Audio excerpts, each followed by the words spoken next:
Huwag maniniwala sa pakulo at panlilinlang ni Marcoleta. Pagkatapos tatanungin kita ngayon, kung anong panlilinlang ang ginawa ko, wala ka man lang masabi. Oh, akala ko ba DDS vlogger yung fake news? Akala ko ba yung mga pro-Duterte vlogger ang nagpapakalat ng fake news? O bakit may vlogger na tameme nung kinumpronta ni Marcoleta at bandang uli nag-sorry? Sana Ito panoorin po natin. At syempre, kilalanin ang vlogger na ito. Pero sa susunod na mga vlog niya, maniniwala pa ba kayo? Ito yung video. Talagang kinakailangan may malis ka agad yun. Siguradong... Kaya lang nung ikaw ay nag-vlog, ito yung title ng vlog mo sa akin eh. Huwag maniniwala sa pakulo at panlilinglang ni Marcoleta. Ano ang panlilinglang ko, attorney? Public figure ako, pero kailangan malaman ko, sapagkat dito lang may malis ka na eh. Una, hindi mo ako kilala, ikaw hindi rin kita kilala. Pero dito lang sa title na title pa lang, huwag maniniwala sa pakulo at panlilinlang ni Marcoleta. Attorney, kahit kailan wala akong nilinlang na mamamayan ng Pilipinas. Wala kang karapatan na akusahan mo ako ng ganito. Kung ang pinag-uusapan ay gusto mo lang ma-informahan ang mga nagpa-follow sa iyo kung sino-sinong maraming nagpa-follow. Pwede mo ba sagutin ito muna? Ano yung panlilinlang na sinasabi mo rito? Marami na po kasi akong naging hindi ko ano yung particular na Ito pakikita ko sa iyo, ayan hindi ko po alam kung anong particular doon na Attorney, gumawa ka ng vlog. yes po, ako po Responsibilidad mo sa public ito, lalong-lalo na yung naniniwala sa iyo. Hindi ko maniwala kung paano mo silang napaniwala. Pero itong sinabi mong ito, may pakulo ako at panlilinlang. Ito yung sagutin mo. Hindi ako naniniwalang hindi mo naalala ito. Mr. Chair.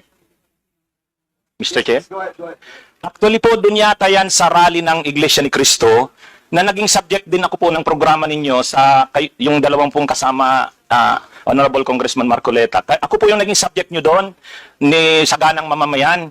Kasi ako yung nag-comment na sabi ko, dapat yung Iglesia ni Cristo kung talagang malaki yung mobilization nila, doon nila gawin sa Luneta, huwag sa Liwasan. Yun yung kasi, pag sa Liwasan... Attorney, huwag mong nililihis ang usapan. Ang Hindi, pinag-usapan yung panlilinlang na sinasabi mo at pakulo. Walang kinalaman yung rally ng INC dito. Doon ko po kita, Honorable Congressman Anong Marcoleta. panlilinlang ang ginawa ko doon sa rally? Yung po yatang speech nyo doon Hindi sa pa yata, kailangan siguruhin mo. Nagsalita ako doon, anong parte ng speech ko ang nilinlang ko ang mamamayang Pilipino? Honorable Congressman Marcoleta, yung reaction ko po yata yung speech nyo po doon sa Ano stage. nga, kung alam mo yung speech ko, ano yung panlilinlang doon? Tingnan ko po dito sa ano ko kung ano yung ang dami ko na po kasing naging content tungkol po. Hindi ganun. Ako kapag sinabi ko, alam ko ang pinagbabasihan ko. Kahit matagal na yon, maaalala ko. Pag nilinlang ako ng isang tao, alam ko. Problema sa inyo, hindi ko nilalahat ang vloggers, Ako, hindi ko minamasama yung vlogs. Yan ay part ng ating free speech. Expression. At yan ay ginagaranti ng ating saligang batas. Totoo naman na kapag ka-public figures, hindi dapat balat sibuyas. Hindi kagaya ng balat sibuyas ni Kong Barbers, alam ko yan. Pero hindi nangangahulugan. Kailangan i-establish ninyo. I-establish mo. Na ikaw ay abogado pa rin, kagaya na sinasabi mo, nagtuturo ka pa sa isang reputabling institusyon. At pagkatapos, tinatanong ko lang ngayon, ikaw ang nagbablog, Basta po tungkol po talaga yung naging topic ko po kayo tungkol doon sa rally ng Ano ANC. nga yung sinabi ko sa rally na nanilang ako ng Pilipino? Wala ka man lang maisip? Ito yung uri mo na hindi kailangan talagang nagbablog Nami-mislead mo yung mga tao, nililinlang mo yung mga tao. Ang dahilan ay hindi mo man lang masabi kung ano yung aking mga panlilinlang na sinasabi mo rito. Pakulo at panlilinlang. Hindi ganyan yung mga vloggers na kilala ko. Yung mga vloggers umaatake rin sa akin, pero hindi ako balat sibuyas. Sapagkat may basihan ang kanilang sinasabi. Yung pinag-uusapan siguro namin dito. Gusto nila niyang tingnan siguro kung ano yung mga seats ng mga aming pinag-uusapan dito. Hindi ako balat sibuyas, pero ito, wala akong makitang panlilinlang na ginawa ko sa ating mamamayan. Ikaw, ang lakas ng loob mo na mag-vlog. Abogado ka pa naman. O ano? Panoorin ko po mamaya itong ano, kung ano Ayun ang hirap sa atin, Mr. Chair eh. ano po kasi, Isip-isipin mo, bigla ka na lang gagawa ng isang vlog na ngayon ay tatanungin kita ng diretso, wala ka man lang masabi, kahit isang panlilin lang. At ang inaakala mo, baka sakaling doon sa rally. Ibig mo sabihin, naharap ako sa rally pagkalaki-laki para manlilang lang ako ng mamamayang Pilipino? Hindi ka karapat dapat na abogado eh. Hindi ka dapat magturo sa Ateneo. Sinasabi ko sa iyo ngayon. Ako hindi ko inaukusan ng mga vloggers. Kahit masasakit ang sinasabi nila, ngunit merong basihan. Meron silang pinagmumulan na basihan. Kamukha nung isang vlogger, Mr. Chair. Nakita niya yung isang tarpaulin, isang billboard na-install doon sa SLEX. Isang female vlogger, Mr. Chair, napanood ko. Itong si Marcoleta kanya, walang kahihiyan ito ha. Nga pala eh. At ikinahihiya na rin siya ng mga kapatid niya sa Iglesia ni Cristo. Sapagkat, akalain mong gagawa siya ng billboard, isasama niya kanya si Pastor Kibuloy. Hindi ba niya alam na si Pastor Kibuloy ay ganyan.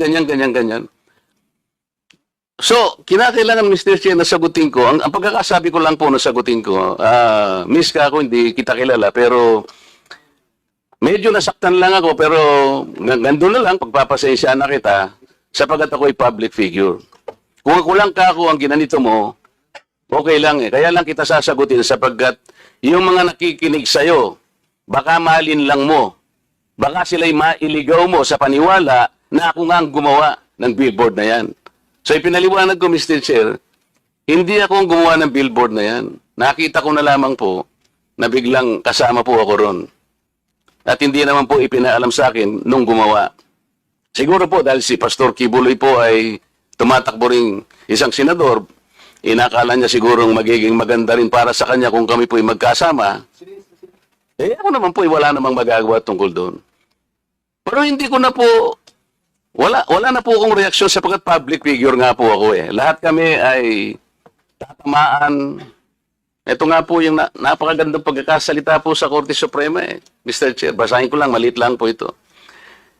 The interest of society, ito po yung United States versus Bustos. The interest of society and the maintenance of good government demand a full discussion of public affairs. Complete liberty to comment on the conduct of public men is a scalpel in the case of free speech. The sharp incision of its probe relieves the abscesses of officialdom. Men in public life may suffer under a hostile and an unjust accusation. The wound can be assuaged with the balm of a clear conscience. A public officer must not be too thin-skinned with reference to comment upon his official acts. Kaya kaya ko na lang siyang itolerate, Mr. Chair, yung babaeng yun eh. Pero ikaw, attorney, dahil sa attorney ka, yan ang sinasabi mo, at nagtuturo ka pa sa isang reputable institution, dito lamang sa title mo eh. Huwag maniniwala sa pakulo at panlilin lang ni Marcoleta. Pagkatapos tatanungin kita ngayon, kung anong panlilin lang ang ginawa ko, wala ka man lang masabi. Kaya naman kitang idemanda pero hindi na kita pagtitsagaan eh, kung ikaw lang. Gusto ko lang malaman ng mga tao na walang basihan tong ginagawa mo. Para sa akin, sapat na nakabayaran sa'yo. O total, hindi na siya makakimo, Mr. Chair. Tatigilan ko na siya. Hindi opinion ito. Mr. Chair? Yes, sige. Okay na po siguro. Kasi marami pa sigurong pag-usapan. Ikaw ang manlilin lang. Sorry, Mr. Chair. I won't apologize. Opinion ko yon. Tagam. Okay, huwag kalimutan po ha. Marcoleta, number 1. Number 1 para sa akin yan.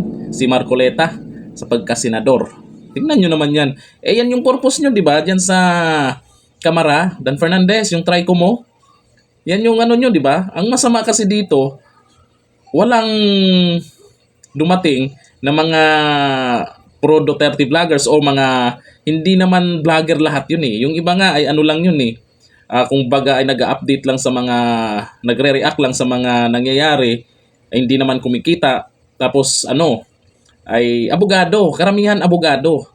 at hindi naman talagang vloggers. Ngayon, nakasuporta nga lang sila kay dating Pangulong Duterte, kaya naisamang ipatawag, hindi sila sumipot. Saan nagpunta? Sa Korte Suprema. Mukhang kinabahan nga talaga sila dyan. Akalain nyo bandang huli, akala nila ay pabor na sila dyan. Akala ng mga anti-Duterte ay sila ang hahalakhak ngayong araw na ito. Ay mukhang mga Duterte vloggers ata yung natutuwa ngayon. Unang-una, sino yung napahiya dyan na vlogger? Kaninong vlogger yung napahiya sa kamera? Pangalawa, sino po yung nakasuhan ngayong araw na ito dyan sa ginagawa nilang pahiring-hiring sa mga vlogger? Pangatlo, at ito ang nakuwang malaking advantage ng mga Duterte vloggers. Nakapag-collab sila. Pansinin niyo po, lahat ng mga vlogger na sumama doon sa pagmi-meeting nila, pansinin niyo po yung mga followers nila, nagsipagtaasan. Bilang vlogger, yan ang importante. Sikat na vlogger nga, nagko-collab nga eh. O ngayon, binigyan nyo sila ng time na magkita-kita at magpakita ng suporta sa isa't isa at lalong titibay yan. Siyempre may mga vlogger din na attorney. Kaya lalong lalakas ang loob niyan na banatan kayo, Dan Fernandez. Mag-e-eleksyon na.